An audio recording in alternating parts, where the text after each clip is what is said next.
Sa apat na larawan ito, saan dito ang nagpapakita ng tamang pag-aalaga ng ngipin? Unang larawan, ang bata ay nagsisipilyo ng kanyang ipin. Pangalawang larawan, ang bata ay may hawak na dalawang lollipop. Pangatlo, ang bata ay nagpunta sa dentista upang ipatingin ang kanyang mga ipin. Pang-apat, ang bata ay kumakain ng prutas. So, saan dito sa apat na to ang nagpapakita ng tamang pag-aalaga ng ngipin? Bilugan ang mga ito. Oh, anak, bilugan mo daw. Saan ba dito sa apat? Ha? Saan? Wala na. Pinoy siya. Sige na. Saan dito sa apat? Ang unang larawan, pangatlo, at ang pang-apat. Yan silang tatlo ang nagpapakita ng tamang pag-aalaga ng ngipin. Sige na, circle mo na. Ay! Bakit ayaw? O sige, titigan mo muna. Pag-isipan mong mabuti kung tama ba ang ano ni mama. Dali na. Kamo to. Sige na po. This one, oh.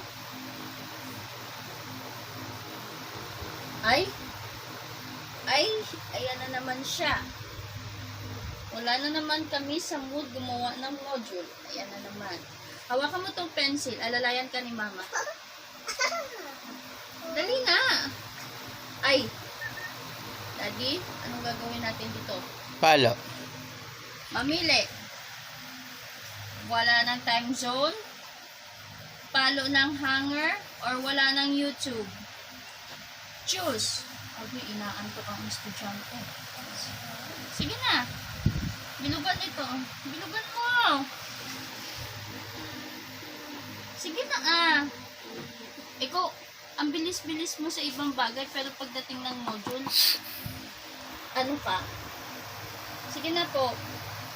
Saan sa apat na larawan na nagpapakita ng dapat pag-aalaga ng ito? Saan?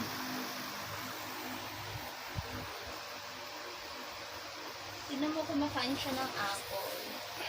Yeah, she's eating apple. No, that's not apple. It's tomato. It's not apple. It's not tomato. It's apple. Sige na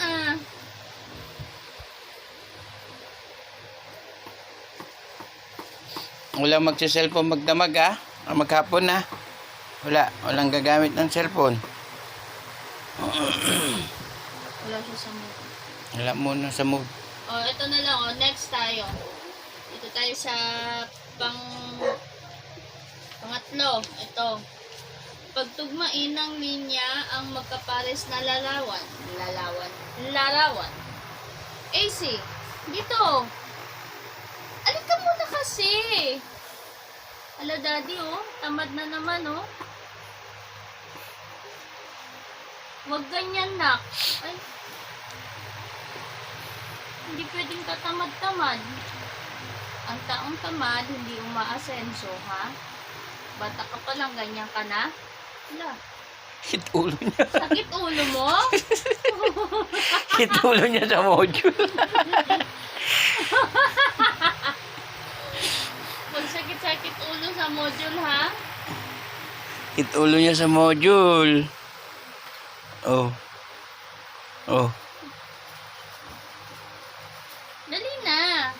Dali na. Ay. AC. Hit ulo niya sa module. Oh.